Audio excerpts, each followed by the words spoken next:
Pag-uusapan natin kung bakit marami ang umaalis dito sa Canada, pero sa kabila nun ay marami din namang nangangarap na makarating dito. Madami kasi ang mga nagkalat na video sa iba't ibang social media platforms tungkol sa Canada. At hindi na natin alam kung sino yung paniniwalaan natin. Hindi ko sinasabi na ako ang paniwalaan nyo, pero ang isi-share ko dito ay yung mga totoong na experience namin dito sa Canada. So una, baka hindi mo kaya yung lamig dito. Alam mo ba na mas malamig pa to sa walang jowa tuwing Pasko?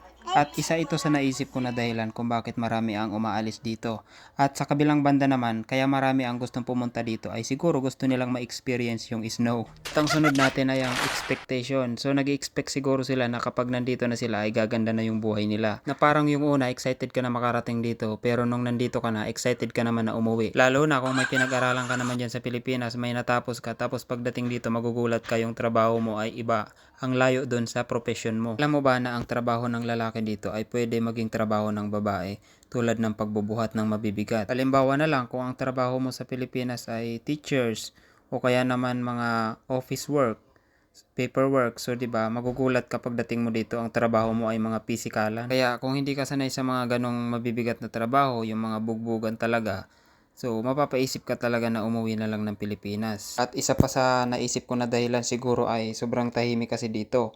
Yung sabi nga nila ay mabibingi ka sa katahimikan. Which is totoo naman. Lalo na kung mapunta ka pa sa lugar na tulad ng napuntahan namin na parang probinsya talaga. So lumuluwas pa kami ng 7 oras pa yung binabiyahe namin para lang makarating sa city. So pag napunta ka sa ganitong lugar, nako, talagang mapapaisip ka na umuwi na lang ng Pilipinas sa lungkot kapag hindi mo kasama yung pamilya mo dito. Kaya buti na nga lang nandito yung pamilya ko, dahil kung hindi, baka hindi ako magtagal dito. Kaya ayun, kung hindi ka sanay sa sobrang tahimik na lugar, hindi para sa iyo ang Canada. Dahil dito wala kang makikita nagchichismisan sa labas.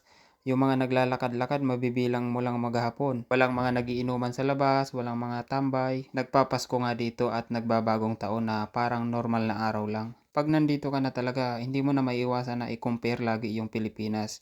Talagang mamimiss mo yung mga ginagawa sa Pilipinas, yung kultura natin. Ang dami talagang mababago, ang daming pagbabago na mag-a-adjust ka talaga ng sobra. Kaya kung hindi ka sanay sa ganon, yung mga adjustment, sanay ka sa dati mong kinagawian, so hindi para sa iyo ang Canada. At isa sa palagay ko na pinaka-importanteng dahilan kaya marami ang umaalis dito ay ang daming bayarin dito. So halos parang baon ka sa utang dito kasi lahat dito utang eh.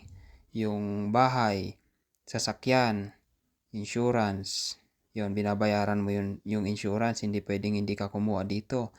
Bukod yung sa sasakyan, bukod din yung sa bahay. Hindi ka naman pwedeng hindi kumuha ng sasakyan, lalo na kung malayo yung trabaho mo. At sa lamig na yan ay maglalakad ka ba? Mas gugustuhin mo bang maglakad sa sobrang lamig na yan?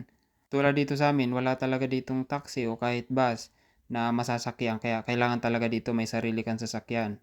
At kung mayroon man ditong taxi, mahal, araw-araw magko-commute ka. Eh kung pinanggasolina mo na lang yun, aabot pa yun ng ilang linggo. Di mas tipid ka pa. Pero alam nyo ba na sa kabila ng mga iilang rason na yan ay marami pa rin ang nangangarap na pumunta dito sa Canada? Dahil wala namang perpektong bansa, kahit saan ka pumunta, aminin man natin o hindi. Marami ka pa rin magagandang pwedeng ma-experience dito sa Canada na yun ang isi-share ko sa inyo sa susunod nating video. Kaya kung nakarating ka sa part na to, salamat sa iyong suporta at panonood. Huwag mong kalimutang i-like at i-share. At kung di ka pa nakapollow ay follow ka na rin para updated ka sa mga bago nating video. Salamat, paalam, goodbye.